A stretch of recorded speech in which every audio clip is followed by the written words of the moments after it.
Welcome to media news. నేను ప్రసాద్. ప్రస్తుతం మనం కల్వకుర్తి హనుమాన్ టెంపుల్ దేవాలయంలో హనుమాన్ విజయోత్సవ కార్యక్రమంలో ఉన్నాం. ఇక్కడ మనకు పంతులు గారు ఉన్నారు. ఆయన నుండి కొన్ని విషయాలు తెలుసుకునే ప్రయత్నం చేద్దాం. చెప్పండి, ముఖ్యంగా ఈ 3 రోజుల కార్యక్రమంలో ఏ కార్యక్రమాలు, ఏ రోజు ఏం విషయాలు జరగబోతున్నాయి? అందరికీ కూడా నమస్కారం. ముందుగా మీ టీవీ ప్రేక్షకులందరికీ కూడా చైత్ర పౌర్ణిమ హనుమత్ విజయోత్సవ శుభాకాంక్షలు. ఆపదామపహర్తారం దాతారం సర్వసంపదాం లోకాభిరామం శ్రీరామం భూయో భూయో నమామ్యహం. ఇక్కడ కల్వకుర్తి పట్టణంలో వేంచేసి ఉన్న అతి పురాతనమైన ప్రాచీనమైనటువంటి దేవాలయం మన హనుమత్ దేవాలయం. దీంట్లో అనుబంధ ఆలయంగా అన్నపూర్ణ సమేత కాశీ విశ్వనాథుడి ఆలయం కూడా ఉంది. అయితే అన్నపూర్ణ సమేత విశ్వనాథుడిని సుమారు 12 సంవత్సరాల క్రితం ఇదే రోజున ప్రతిష్ఠ చేసి ఇక్కడ ఏర్పాటు చేయడం జరిగింది దేవాలయాన్ని. అప్పటి నుంచి ఈ చైత్ర పౌర్ణిమ ముందు వచ్చే 2 రోజులు చైత్ర పూర్ణిమను కలుపుకొని 3 రోజుల పాటు ఇక్కడ ఉత్సవాలు గత 12 సంవత్సరాలుగా నిర్వర్తిస్తూ ఉన్నారు. అయితే ఈ సంవత్సరము మనకు 12వ సంవత్సరము. అంటే మన సనాతన ధర్మంలో 12 అనేది విశేషం. దీన్ని పుష్కరము అంటారు. ఈ సంవత్సరము పుష్కర వార్షిక బ్రహ్మోత్సవాలు 3 రోజుల పాటు అంగరంగ వైభవంగా నిర్వహించుకోవడం జరిగింది. అయితే మొదటి రోజున స్వామివారికి ధ్వజారోహణము, గోపూజ, గణపతి పూజ, అష్టోత్తర కలశ స్నాపన 108 కలశాలను ఏర్పాటు చేసి ఆ భక్తాదుల చేత ఆ కలశాలను పూజ చేయడం జరిగింది. అదేవిధంగా మొదటి రోజు గణపతి పూజ ఇత్యాది కార్యక్రమాలు, అగ్ని ప్రతిష్టాపన, గణపతి హోమము, లక్ష్మీ గణపతి హోమము, రుద్ర హరిహర హోమాదులన్నీ కూడా చేసుకోవడం జరిగింది. ఈ కార్యక్రమాలకు ముఖ్య అతిథిగా పరమ పూజ్య శ్రీ శ్రీ శ్రీ దయానందగిరి స్వాముల వారు వేంచేసి వారి కార్యక్రమల చేత ఈ కార్యక్రమాన్ని ప్రారంభించారు.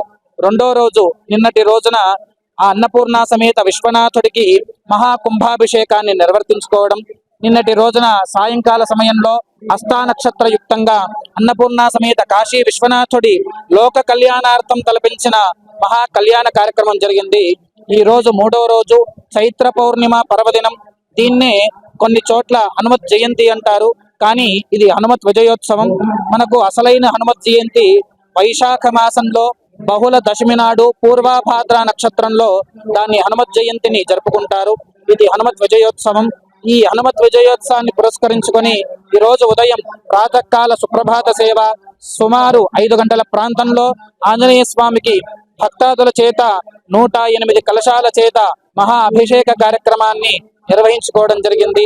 తదుపరి అర్చన, మహా నీరాజనం, మంత్రపుష్పాలు సమర్పించి ఇక్కడ వచ్చినటువంటి కల్వకుర్తి పట్టణ సమస్త భగవద్ బంధువులందరి చేత అయుత నాగవల్లి దళార్చన 1,00,000 తమలపాకుల అర్చన కూడా ఈరోజు చేసుకోవడం జరుగుతూ ఉంది. చాలా విశేషం. ఎక్కడైనా కూడా తమలపాకుల అర్చన అంటే 101, 108, మహా అయితే 1000 తమలపాకులతో చేస్తారు. కానీ మన కల్వకుర్తి పట్టణంలో ఉన్న ఆంజనేయ స్వామి దేవాలయం దగ్గర గత 12 సంవత్సరాలుగా ప్రతి సంవత్సరము కూడా వచ్చిన భక్తుల చేతుల మీదుగా 1,00,000 తమలపాకులతో స్వామివారిని అర్చన చేస్తూ ఉన్నారు. అటువంటి విశేష పుణ్యము ఈ కల్వకుర్తి పట్టణంలో చేడు చేసుకుంది. ఇదంతా కూడా కేవలం లోక కళ్యాణం కొరకై ఈ 3 రోజుల పాటు ఈ పుష్కర వార్షిక బ్రహ్మోత్సవాలన్నీ కూడా దేవాలయం తలపెట్టింది. అందరికీ మంచి జరగాలనే ఉద్దేశం చేత ఈ కార్యక్రమాన్ని తలపెట్టడం జరుగుతూ ఉంది. థ్యాంక్ యూ అండి. మొత్తానికి ఏదైతే హనుమాన్ దేవాలయంలో హనుమాన్ విజయోత్సవ కార్యక్రమంలో 1,00,000 తమలపాకుల అర్చనతో ఈ రోజు కల్వకుర్తి పట్టణంలో ఎంతో మంది ఈ రోజు పాల్గొని ఎంతో 12 సంవత్సరాలుగా ఇది కొనసాగిస్తూ వస్తున్నాము.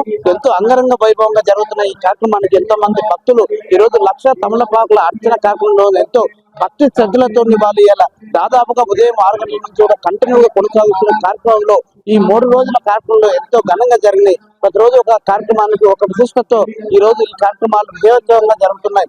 సో ఏదైతే కల్వకుర్తి హనుమాన్ విజయోత్సవ కార్యక్రమంలో ఈ అంగరంగ వైభవంగా జరుగుతున్న ఈ కార్యక్రమాన్ని పిలిపిద్దాం.